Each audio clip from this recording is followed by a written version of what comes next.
Icambere amafaranga yashoye gutozwa mu gihe cya gatatu cy'umwaka w'amafaranga 2024 na 2025 nuko yose hamwe twashoye kwegeranya amafaranga ngana n'imiliyaridi 695 zirenga gatoyi kuri amajana 718 yarategekanijwe. Mugiye kubiraba murabona yuko twashikanye ibice 96 n'ibice 7 bisigura ko performance itabaye nziza kubijanye no kwegeranya uburyo muri cyo gice cya gatatu. Byavuye cyane cyane no kukuntu twagiye turatanga bwa mashini nyabwonko gutanga amafacture. Umwaka uheze twatanguye hamaze gutangwa ibihumbi 3 gusa. Novuga yuko twaheje umwaka tumaze gutanga ibice byaba 5,000 mugabo aho tugeze tumaze gutanga ibice mashini bishika 8,000 mugabo buracyari bukeye gusa kuko tugiye kuraba contribuer bose babukeneye dufise ba contribuer barenga 70,000. Murumva yuko urugendo rukiri rurerure. Ikindi no ko hagiye araba ama control menshi cyane kubijanye no kwegeranya uburyo. Hariho na bya birarane rero by'abantu bamara imyaka myinshi cyane batashoye kuriha by'amahempo. Kuko kenshi abantu bibaza yuko ayo mafaranga leta yo barayahevye, mbwa kenshi usanga atanga ubuzashigwamo mugabo ico carashoye gukuba cyane.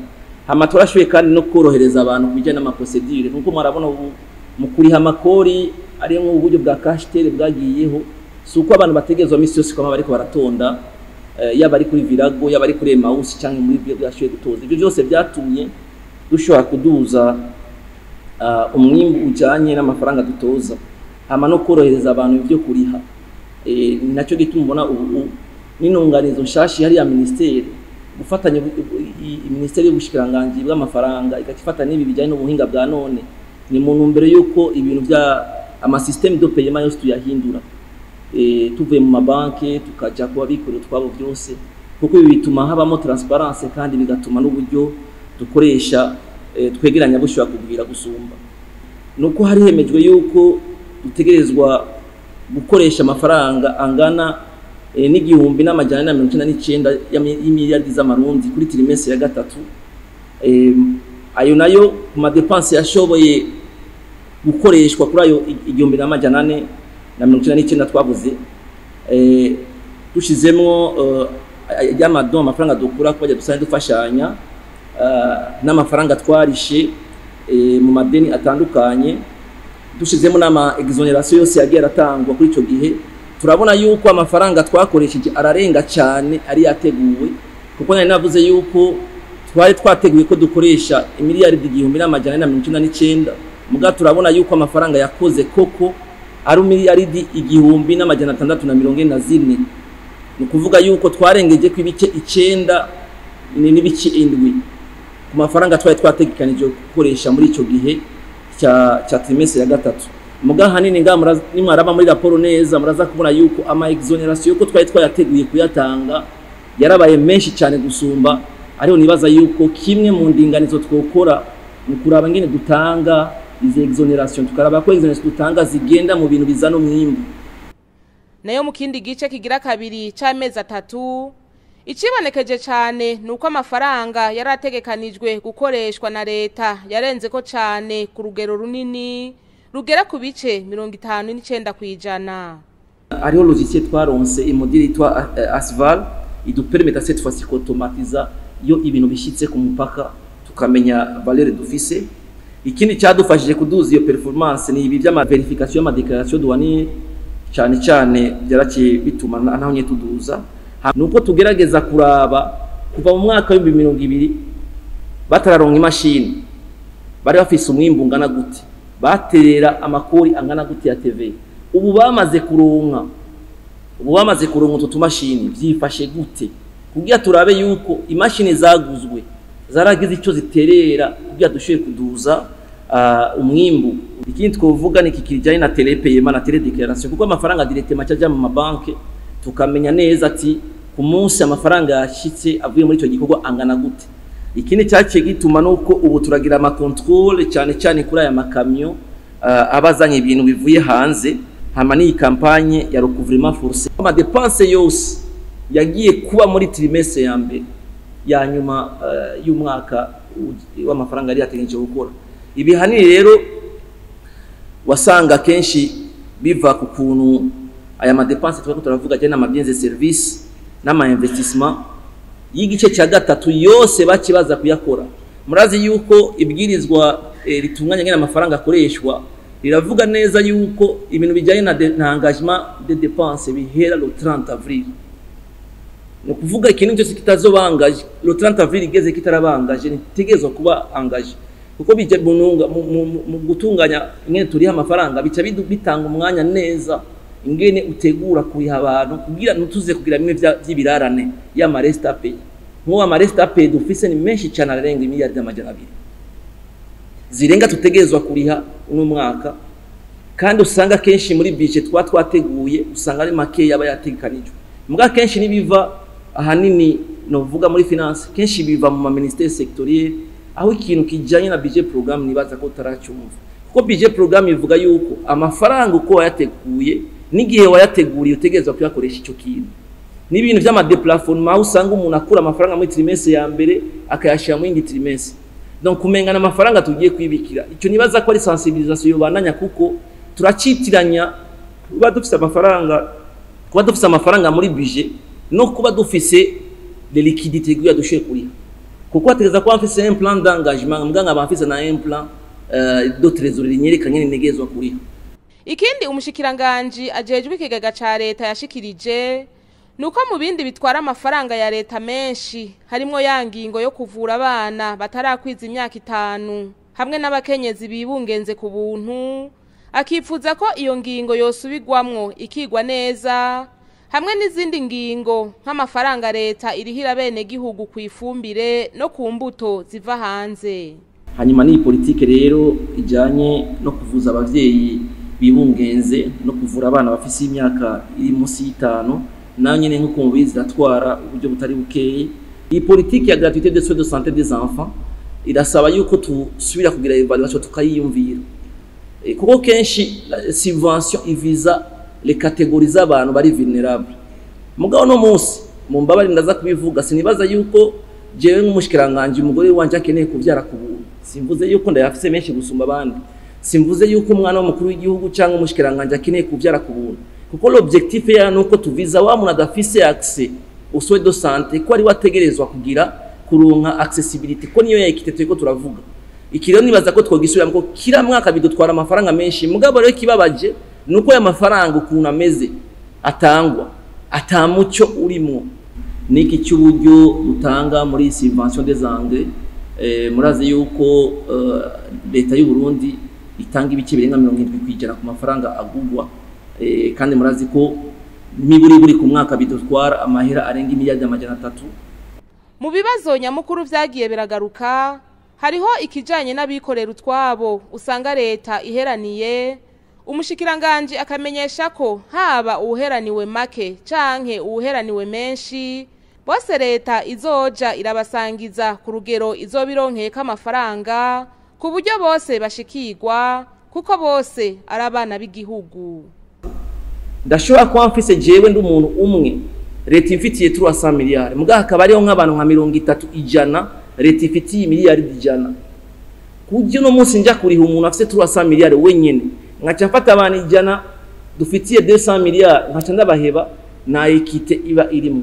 Nico gituma tuvuga ati reka tugira ama critères adupermeta cette fois-ci yuko kila muntu wese ashikirwa, kuko dufata iki kiga cha leta nk'uko ari sahani iri mu muryango. Muri kahise rero wasanga mu kuriha kenshi ibyo birarane twari umuntu umwe 2 3 bangaye abandi tukaca tubihuza, mugabo mumenye yuko utegerezwa kujera ayo maka yose kugira kila muntu wese avyumve, kuko uri umurongozi nuba gusa mu planificateur économique utegereza kuba mu planificateur social aussi, dutegerezwa gutusha kuri ico kintu. Rero ico twashaka tubasabe muri muba muhura aho mushika mu bene gihugu mudufashe cyane cyane bumve intumbero twafashe, si yuko tuzibira le secteur privé mu gukora, oya no kugira kila muntu wese ashobore gushikirwa.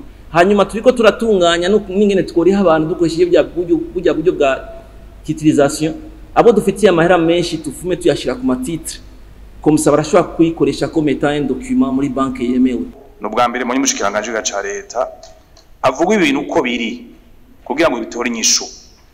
kuvyerekeye ivy'amapayema y'abafournisseurs ba leta mwabisiguye neza kandi mwabivuze uko biri ama service n'amabien abantu bafunisa leta ntibariwe dans les délais bifise conséquences nyinshi kubera ko bwa mbere n'amafaranga y'abadandaza yatswe mu mabanki amabanki acagira ikibazo cyo kubana y'abafinansa l'économie batanga le crédit à l'économie ico y'icambere ica kabiri haca haba pression de trésorerie dans les banques haca haba manque de liquidité dans les banques igica gikurikira nuko bibi ari entreprise de production industrielle ntibazoshobora gusubira ku renouveler stock za matières premières kuya gusubira kudandaza bikica kiba nuko nabo bere dans les mois qui vont suivre ntibazoshobora kuronka amarosete bazoshobora kuronka kugira ngo bashoboye kubandanya giha ca leta kibomboka donc hazoba ibi ama conséquences menshi mugabo kwico mwaje kuvuga yuko ushobora kuba matritilisation ndabasabe yuko iyo solution hamwe mwosanga ishoboka dari media mutobitevya kugira ngo naze kuba ikibazo nijanye nibi birarane leta ifitiye abayihaye uburyo bwo kubaho mushikiranganje yarasohoye ikete itariki 10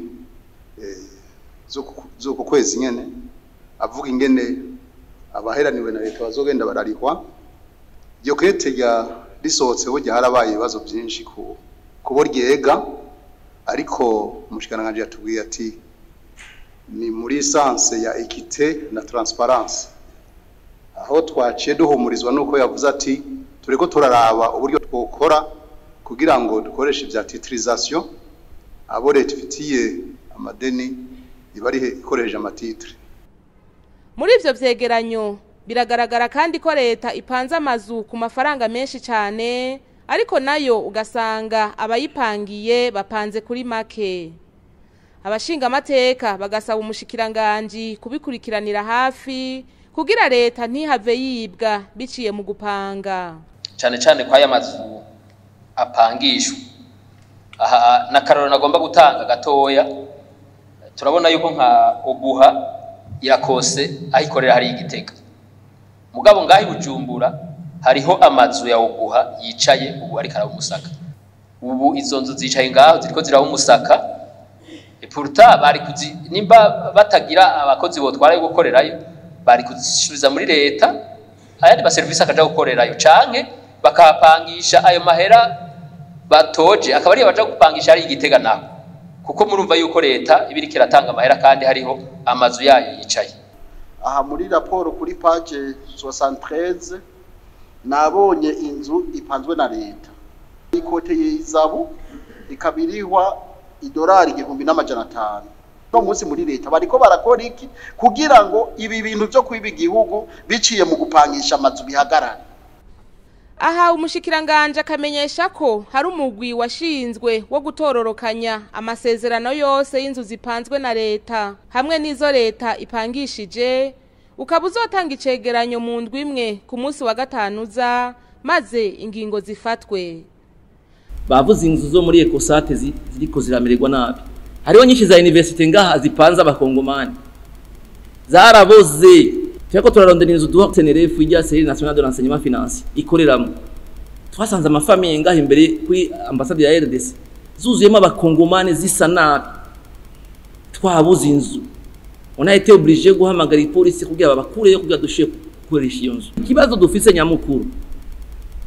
Izi nzu nibashaka kuzi none ni mama mukibaza ikibazo minsi yose muri infrastructure tubabajye ni muduwe contrat ngo na contrat dufise mugabo minsi yose dusora amafaranga yo kuri ubu rero turonse iyi liste rero cyo tugiye gukora twashizeho commission d'abord begeranye les contrats kuri zijya nzu zose mwabonye haje les contrats twebwe dupangiye abantu turabe izo contrat tuzishire ngaho hanyuma cyo turabana twebwe abo dupangishi tuzishire ngaho twanalize turabe ya liste yose vendredi prochain ategeza kutuzanira les contrats tuzibone tumaze kuzibona turaba amafaranga rero apana ajya yanditse hajya tuce turaba nyene tunegosia nindi nambara kuko ari abantu tugiye mu masahani yabo.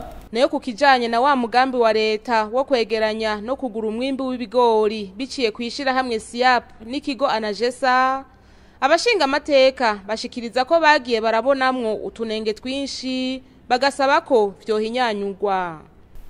Numvise anagesa guma tuyiraba gusa mugabo ugiye kuraba ivyari kuri teleje ndibuka ngiye ku Gatumba bariko batanguye kwegeranya ibigori jeje nyene nja kuri hangare ikigori mukumviriza ko cumye bagishira mu ginyo umuntu agihekenya kabere wavuga ngo kirumye canke nicumye warabihagarariye zaba ari service za administration communale mbega ikosa responsabilité ikija directement byumvikana ko harakwiye intunganyo nziza y'ibi bigo canke aya ma programme aba ashizweho kugira ngo byukuri umusaruro tuba dukeneye tubushikeko.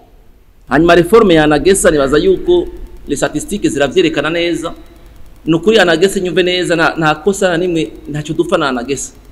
Anagesa le fait ko bayishizeho ni bayihivyanye negwa n'abakozi bakwiye nayo ni handicap na le fait muga nayo nyene yuko itaja kuri terrain kuko nababwiye ati naho muvuga ko muri bakeyi le 411 hangare zihari naho ufata une semaine muzigendera kuko nabara abakozi 20 preno 411 divisé par 20 luwa imiduga mugende kame muveri na igiharuro cyose babaha gushikino saa ukimubagije ati jina gihayo na siyapi nashobora kucemera none uri muri leta umaze kwideroba de tes responsabilités umva ico gihe woza kumbwira ibintu ndavyemera mugahageze kunsaba amafaranga muri finance ucyuza kunsaba kubiharu utemera sishobora kuyaguha kuko nous allons expliquer gituma twaguhaye amafaranga nibaze yuko rero la réforme va au-delà tout simplement Anagesa ni la réforme par rapport à la politique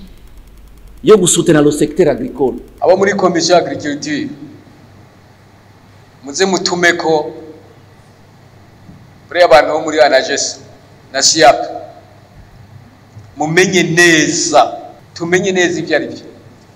Abashinga amateka baragarutse kandi ku nzoga zo mu ducupa tutabora usanga zikunze kunyobwa cyane hagati mu gihugu ugasanga n'ubwoko bwinshi mbere hakaba n'izonona amagara y'abantu bati leta ibikurikiranire hafi kuko na nyinshi muri zo usanga zitarihigwa amakori. Kubijanye n'amafaranga twumvise yinjira avuye mu bidandazwa bavuze cyane cyane ibinyobwa vya Brarudi ariho ugiye kuraba mu mitumba usanga burya ibinyobwa vya Brarudi bidandazwa ari byo bike kuri bijya bindi binyobwa kandi bitwikira bene gihugu usanga bikwiragiye mu mitumba yose kandi byinshi gose. Rero nyakwa mushikiranganje nibaza yuko nyene mwokorana n'abandi kugira ngo abakora bino binyobwa bose bamenyekane kandi by'ukuri batange ikori. Rero bisaba yuko inzego zose zikorana kugira dushoye kugwanya ibintu nk'ibyo biruzuye rene twashobora kubimenya obere izoca yorohego supposons yuko obere ije ikaca sanga ujeje intwaro ni wari derrière y'ivyo bintu nizandura umuca mubona menshi yose ziriko ziraba. Rero bica biboneka nabi abantu bari muri leta imwe tudafise inumbero imwe mu byo turiko turakora. Nayo kuri twa tumashini dusohora amafagitire nahone abashinga amateka bahamagarira leta gusuzuma ko tuba turiko turakoreshwa koko kuko hari aho uja gusuma ikintu bakakubwira bati wifuza fagitire urihaya batayiguhaye naho urihaya yandi. Mugabo hariho fenomene yakwa mushikiranganje muri Asiatique cyane cyane aho badandariza ugiye kugura ikintu bakubwira ngo ukeneye fagitire tuguha ku giciro kiniki udakeneye fagitire naho tuguha ku giciro kiniki ugasanga n'ibiciro bitandukanye. Ivyo rero nibaza yuko bituma leta ihomba amakori yari kwinjira. Nyishumwa muri ko murakora kugira ngo ivyo bintu muri Asiatique biveho. Nyeniteka umukuru w'inama nshinga amateka akaba yaratanze impanuro aho ahamagarira abarundi kugira umuzirikanyi wo guhinduka umwe wese agafata ingingo mu kugira uruhara kugira uburundi bushike kuri yambona kazoza buriko buraganako kandi bikava mu majambo bikaja mu ngiro. Aho mwebwe ntimwogena mukagenda mukaza mu recolta de données mwebwe nyene abashinga amateka washaka n'amazina mugashiramo y'amamangazini niki kugira ngo muje hano muze muvuga muti magazin iyi ni bumve ko bamwe batangiye kumenyeka n'abandi bose bazoca bareka. Nyeniteka yasabye ashimitse kandi ko mwibwirizwa rigenga amafaranga ikigega ca leta gikoresha uko umwaka utashe hashigwamwo ibihano vyabo bose batubahiriza amategeko y'ingana ayo mafaranga y'ikigega ca leta akoreshwa.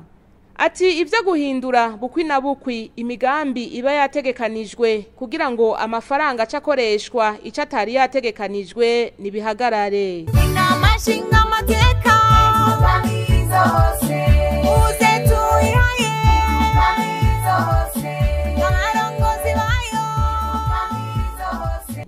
Ingingo y'179 y'ibwirizwa nshingiro ry'u Burundi iravuga ko inama nshinga amateka isasa mu biringo bitatu ku mwaka bimara amezi atatu. Ivyo navyo ni kiringo ca myandagaro, ikiringo ca kigarama hamwe n'icandamukiza. Ivyo navyo bikaba biherahezwa n'umunsi wa nyuma w'akazi w'ukwezi maze bikugururwa n'umunsi wa mbere w'akazi w'ukwezi. Ku munsi wa gatanu igenekerezo rya 31 gitugutu uyu mwaka wa 2025 inama nshinga amateka yarasozereye isasa ryayo rya mbere y'iki kiringo c'umwaka wa 2025 ushira wa 2030. Ibirori bikaba vyabereye mu ngoro y'inama nshinga amateka mu Kigobe bihagarariwe na Nyeniteka Geraze Daniel Ndabirabe umukuru w'inama nshinga amateka aho yamenyesheje ko mu gihe iryo sasa ari rya mbere ritangura ikiringo inama nshinga amateka yihutiye gushinga amategeko ayigenga maze ishinga n'inzego. Nayo kubijanye no gutora amabwirizwa integuro z'amabwirizwa zarungitswe na leta zarizwe zongera ziremezwa. Nyeniteka agashimira abashikiranganji bagize leta kukungene bakoranye neza n'abashinga amateka mu migwi y'amaho.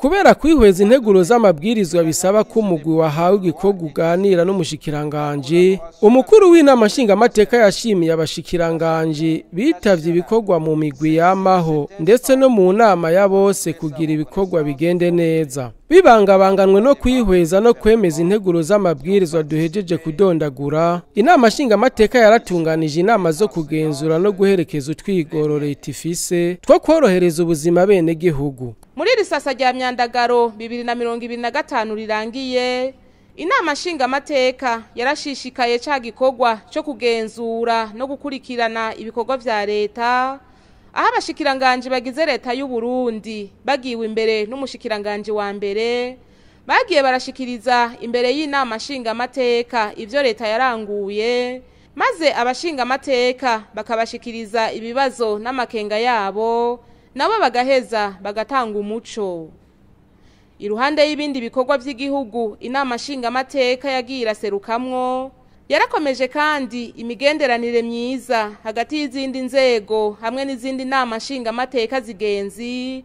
Nyeniteka agashimira abashinga amateka ku bikorwa baranguye yongera bahamagarira ko mu karuhuko bagiyemwo bo kwegerana ntaryo abene gihugu bakumviriza iryo bagona mbere bakabahimiriza guteramira amahoro n'umutekano no gukorera hamwe mu mashirahamwe koperative kugira abarundi twese tudugire rimwe mu iterambere tugana yambona kazoza ya 2040 na 2060.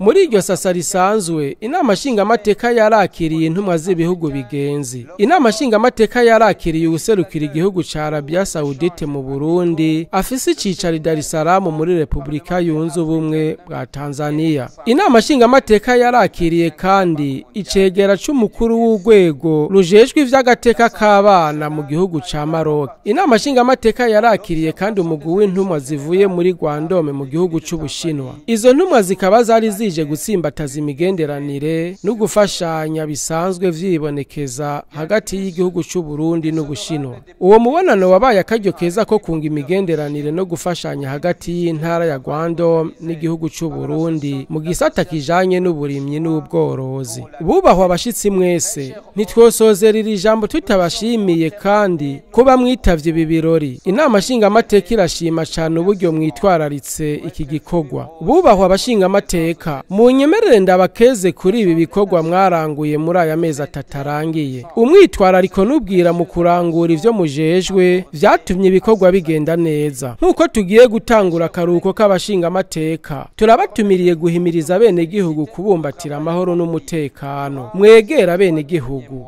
mwumvirize iryo bagona, mubahimirize kandi mubamenyesha akamaro ko kubandanya bakorera hamwe mu masosiyete koperative kugira ngo ubutunzi bw'igihugu butere imbere. Bubahwa abashingamateka, dusozereye tubifuriza akaruhuko keza nkuko mugakwiriye inyuma yo kurangura neza ibikorwa vyanyu.